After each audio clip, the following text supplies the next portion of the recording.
Hi friends, ഞാൻ നിങ്ങളുടെ സ്വന്തം പ്രതിഭ. ഞാനിന്ന് കുറേ ദിവസമായി വീഡിയോ ഒക്കെ ചെയ്തിട്ട്, എങ്കിലും ഞാൻ ഇന്ന് വീഡിയോ ആയിട്ട് വരാൻ കാരണം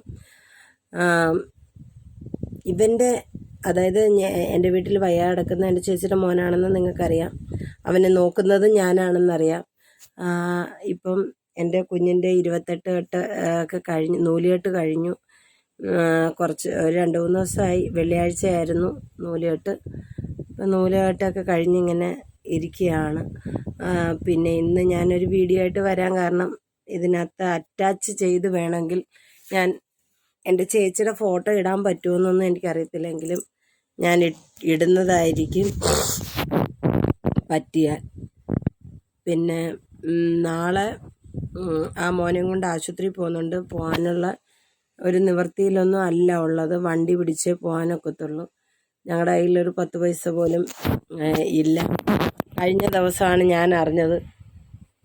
പിന്നെ ഞങ്ങൾക്കറിയാവുന്ന അവൻ്റെ ക്ലാസ് ടീച്ചർ, അവൻ പഠിച്ചുകൊണ്ടിരുന്ന സ്കൂളിലെ ടീച്ചർ, പിന്നെ എൻ്റെ ഗൂഗിൾ പേ ഉണ്ടായിരുന്നു എങ്കിൽ പോലും പെട്ടെന്ന് ഒരു പബ്ലിസിറ്റി ആയ ഒരു ഇത് അവരായിട്ട് ഇറക്കിയത്, അവളും കൂടെ സംസാരിച്ച, അവൻ്റെ അമ്മയും കൂടെ സംസാരിച്ച ആ വീഡിയോ എടുത്ത് വീഡിയോ വെച്ചിട്ട് ഒരു ഇതും കൂടെ ഇട്ട് അവർ പബ്ലിസിറ്റി ചെയ്തിരുന്നു. അതിലേക്കാണ് അവർ കാശിട്ട് കൊടുത്തതെന്ന് ഞാൻ അറിഞ്ഞു. ആ കാശിട്ട് കൊടുത്തുകൊണ്ട് അവർക്ക് ഗുണമായി, ഈ കുഞ്ഞിനൊരു ഉപയോഗവും ഇല്ല. അതിൻ്റെ പേര് ചോദ്യം ചോദിച്ചതിൻ്റെ പേരിൽ അമ്മയെ തല്ലുകയും പിന്നെ അമ്മ ഇങ്ങനെ പറഞ്ഞു, നീ ബക്കറ്റ് പിരിവ് എടുത്തു നിൻ്റെ ട്രസ്റ്റിൻ്റെ പേരിൽ. അത് നവജീവൻ എന്ന് പറയുന്ന ട്രസ്റ്റ് തിരുവനന്തപുരം ആസ്ഥാനമാക്കി പ്രവർത്തിക്കുന്ന, ഇപ്പോൾ അവർ നെടുമങ്ങാടാണ് താമസിക്കുന്നത്. ഒരു കാറിനകത്താണ് അവർ വരുന്നത്, ഒരു ഗോൾഡൻ കളർ കാറിനകത്ത്. വണ്ടി നമ്പർ അത്ര നിശ്ചയമില്ല എനിക്ക്. പിന്നെ ആ വണ്ടിയിലാണ് അവർ നടക്കുന്നത്.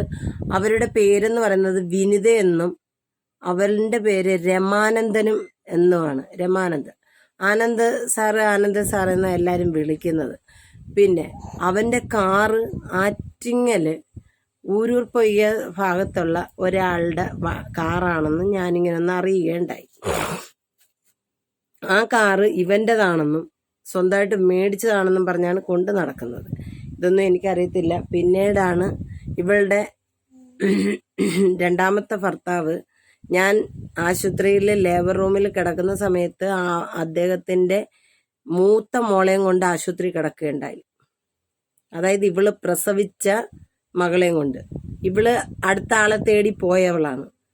ആ കുഞ്ഞുങ്ങളെ നോക്കുന്നു, ആ കുഞ്ഞുങ്ങൾക്ക് ചെലവിനൊന്നും കൊടുക്കുന്നില്ല. ആ പെൺകുഞ്ഞിന് മൂത്രത്തിൽ ഇൻഫെക്ഷനായിട്ട് 10-13 വയസ്സുള്ള ആ പൊന്നുമോള് ആ ആശുപത്രി കിടക്കുകയുണ്ടായി. ഞാൻ കാണാൻ പറ്റത്തില്ലല്ലോ, ഞാൻ ലേബർ റൂമിലായിരുന്നു. എൻ്റെ ഭർത്താവ് കണ്ടായിരുന്നു, സംസാരിച്ചായിരുന്നു.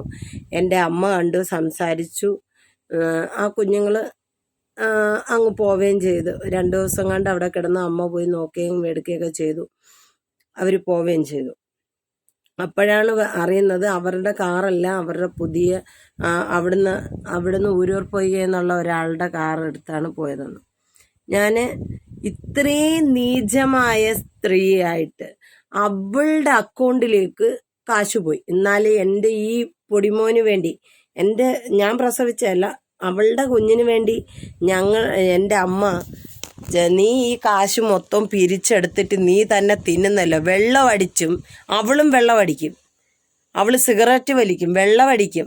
പിന്നെ അവനും സിഗരറ്റ് അടിക്കും, വെള്ളമടിക്കും. എൻ്റെ തന്ത വെള്ളമടിക്കും, മദ്യപിച്ചും കൂത്താടിയും. ഈ 3 പേർക്കും കൂത്താടാൻ വേണ്ടി മാത്രമാണ് ഈ ട്രസ്റ്റിൻ്റെ പേരിൽ കാശ് പിരിക്കുന്നത്. എന്നിട്ട് കുറച്ച് പേർക്ക് ആഹാരം കൊടുക്കുന്നുണ്ടോ ഇല്ലയോ, മറ്റുള്ളവർക്ക് എന്തെങ്കിലും ചെയ്യുന്നുണ്ടോ ഇല്ലയോ എന്നൊന്നും എനിക്കറിയത്തില്ല. ഇത് നിങ്ങൾ മനസ്സിലാക്കേണ്ട ഒരു കാര്യമാണ്. വേറൊരു സാറ് നടത്തിക്കൊണ്ടിരുന്ന നവജീവൻ എന്ന് പറയുന്ന ഇതിനെയാണ് ഇവർ തട്ടിയെടുത്തത്.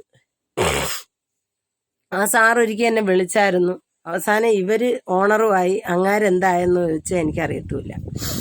അങ്ങനത്തെ ഒരവസ്ഥയിലാണ് പോയിക്കൊണ്ടിരിക്കുന്നത്. തിരുവനന്തപുരത്ത് താമസിച്ചിരുന്നേ, തിരുവനന്തപുരത്ത് സിറ്റിക്കകത്ത് ഒരിടത്ത് വീടെടുത്ത് കൊടുത്ത് അവിടെ തന്നെ താമസിച്ചുകൊണ്ടിരുന്നതാണ്. അവർ നേരാൻ വണ്ണം ഒരു വർക്ക് ചെയ്യുകയോ പിന്നെ റൂം വാടക കൊടുക്കുകയോ ചെയ്യാതായപ്പോഴത്തേക്ക് ആ സാറ് തന്നെ ആ വീട് ഒഴിഞ്ഞു. ഇവരെവിടെയെങ്കിലും പൊക്കോ, ഇവരുടെ അഴിമതിയൊക്കെ താങ്ങാൻ പറ്റാണ്ട് ആയപ്പോൾ ഇവരെ പറഞ്ഞു വിട്ടാണ്. അതിൻ്റെ പേരിലാണ് ഇപ്പോൾ അത് ആരംഭിച്ചുകൊണ്ടിരിക്കുന്നത്. ഇവർ ഈ രീതിയിൽ ചെയ്തിട്ട് എൻ്റെ കുടുംബജീവിതം തകർക്കാൻ വേണ്ടി തന്നെ ഇറങ്ങിത്തിരിച്ച് ഓരോ കാര്യങ്ങൾ പറഞ്ഞുണ്ടാക്കി എൻ്റെ ലൈഫ്, എൻ്റെ ഈ കുഞ്ഞിനെ എന്നെയും വഴിയാധാരമാക്കാൻ വേണ്ടിയുള്ള എല്ലാം ചെയ്തു നോക്കി. പക്ഷെ ദൈവത്തിൻ്റെ കൃപയാൽ അതെങ്ങനെയൊക്കെയോ അങ്ങ് തെന്നിത്തെറിച്ച് തീർന്നെന്ന് വിശ്വസിക്കുന്നു. അതെന്തായെന്നൊന്നും എനിക്കറിയത്തില്ല. പക്ഷെ ഇപ്പം അവളുടെ അക്കൗണ്ടിലോട്ട് ക്യാഷ് പോയിക്കൊണ്ടിരിക്കുന്നത്. ഞാനിത് 1000 പ്രാവശ്യം നിങ്ങളുടെ അടുത്ത് പറഞ്ഞതാണ്. എന്നാൽ പെറ്റമ്മയ്ക്ക് വേണ്ടാത്തത് എന്തിന് നിങ്ങൾ ചെയ്യുന്നതെന്ന് ചോദിക്കുക ഓരോരുത്തർ. പെറ്റമ്മയോ ഉപേക്ഷിച്ചിട്ട് പോയ കൊച്ചിനെയാണ് ഞാൻ ഞുള്ളിപ്പറക്കി വളർത്തുന്നേ. ഈ 18 വയസ്സ് വരെ നോക്കാത്ത പെറ്റമ്മ ഒരു പെറ്റമ്മയാണോ? പെറ്റതുകൊണ്ടൊരു തള്ളയാവത്തില്ല. ആർക്ക് വേണമെങ്കിലും പ്രസവിക്കാം. ഞാനും 10 മാസം 9 മാസം ഒരു ദിവസവും ചുമന്ന ഒരെണ്ണത്തിന് ഞാനും പറ്റൂ. ഞാൻ എൻ്റെ ജീവൻ പോയാണ് ഞാൻ ആ ലേബർ റൂമിൽ നിന്ന് ഞാൻ ഇറങ്ങി വന്നത്. 4 പ്രാവശ്യം ലേബർ റൂമിൽ കയറി ഇറങ്ങിയവളാണ് ഞാൻ, വേദന കൊണ്ടിട്ട്. ഈ 9 മാസം ഒരു ദിവസവും വേദന അനുഭവിച്ച് തന്നെയാണ് ഞാൻ ഈ കുഞ്ഞിനെ ചുമന്നത്. എൻ്റെ വയറ്റിൽ ഈ കുഞ്ഞ് ആയി ഒരു 3 മാസം ആയപ്പം മുതൽ ഞാൻ കിടന്നുറങ്ങിയിട്ടില്ല. അതുപോലെ വേദന വരുമായിരുന്നു എനിക്ക് വയറ്റിൽ. കാരണം ആദ്യത്തെ അത് മറിഞ്ഞ് വീണ് അബോഷനായി പോയപ്പോഴത്തേക്ക് എനിക്ക് വേദന കൂടിയതാണ്. അന്ന് മുതൽ എനിക്ക് വയറ്റ് വേദന ഉണ്ടായിരുന്നു. ഇതിനെ വേണ്ട എന്ന് പറഞ്ഞിട്ടും വേണമെന്ന് കടുംപിടുത്തത്തിൽ ചുമന്ന് എന്തായിരുന്നാലും പെറ്റെടുത്ത് അതുകൊണ്ട് അരിമ്മ മോനൊരെണ്ണത്തിന് എനിക്ക് കിട്ടി. ആ വേദന അത്രയും ഞാൻ സഹിച്ചു. 9-ാം മാസത്തിൽ തീർന്ന ദിവസം, 9 മാസം തീരുന്നതിൻ്റെ അന്ന് ഞാൻ 22-ാം തീയതി, കഴിഞ്ഞ മാസം 22-ാം തീയതി ഞാൻ ആശുപത്രി കയറി. 10-ാം മാസം 22-ാം തീയതി ഞാൻ ആശുപത്രി കയറി. വേദന കൂടി. ഇവിടുന്ന് എന്നെ വീട്ടിൽ നിന്ന് പിന്നെ ആശുപത്രി പോയി ലേബർ റൂമിലായതാണ്. അവിടെ വെച്ചും എനിക്ക് അതുപോലെ വേദന വന്നു. വാർഡിലോട്ട് മാറ്റാനിരുന്ന എന്നെ നേരെ ലേബർ റൂമിലോട്ടാക്കി.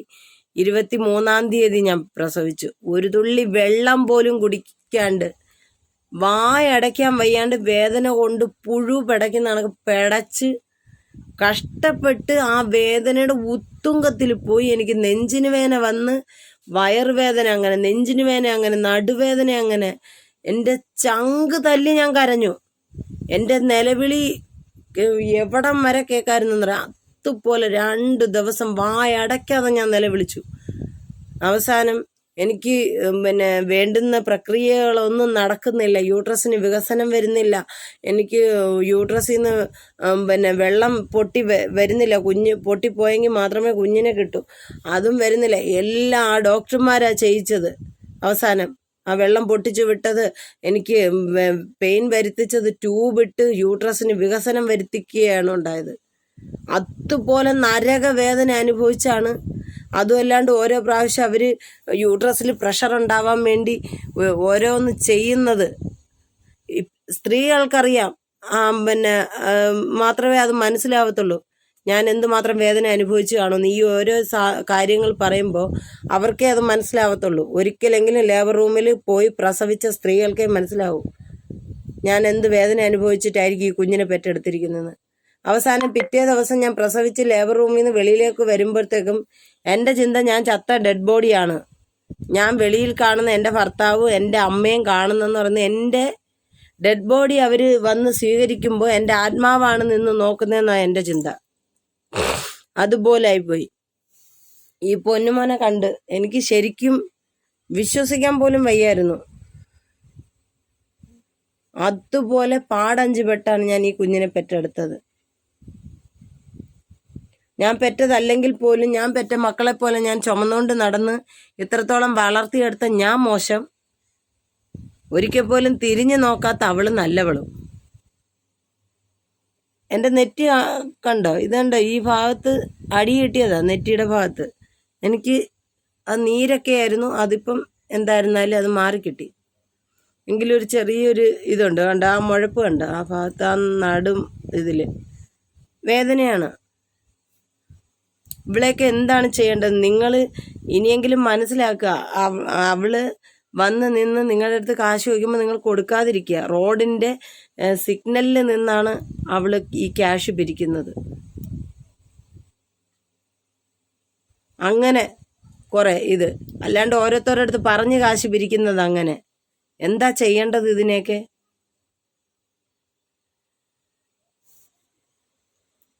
മനസ്സിലാക്കുക. മനസ്സിലാക്കി നിങ്ങൾ ഇത് ചെയ്യുക. ഈ കൊച്ചിനെ ഇനി ഓപ്പറേഷത്തിന് കയറ്റുമ്പോൾ കൊടുക്കാൻ എൻ്റെ കയ്യിലെങ്ങും 10 പൈസ ഇല്ല. ഓപ്പറേഷൻ എങ്ങനെ നടക്കുമെന്ന് എനിക്കറിയത്തില്ല. എന്നെ കൊണ്ട് വയ്യ. അതേപോലത്തെ അവസ്ഥയായി. ഞാൻ ചോദിച്ച് ഞാൻ മടുത്തു. കഴിഞ്ഞ ദിവസം ഒരു പയ്യന് അവൻ്റെ അച്ഛനെ രക്ഷിക്കാൻ വേണ്ടി കാശ് വെച്ചപ്പോൾ ഞാൻ പറഞ്ഞു,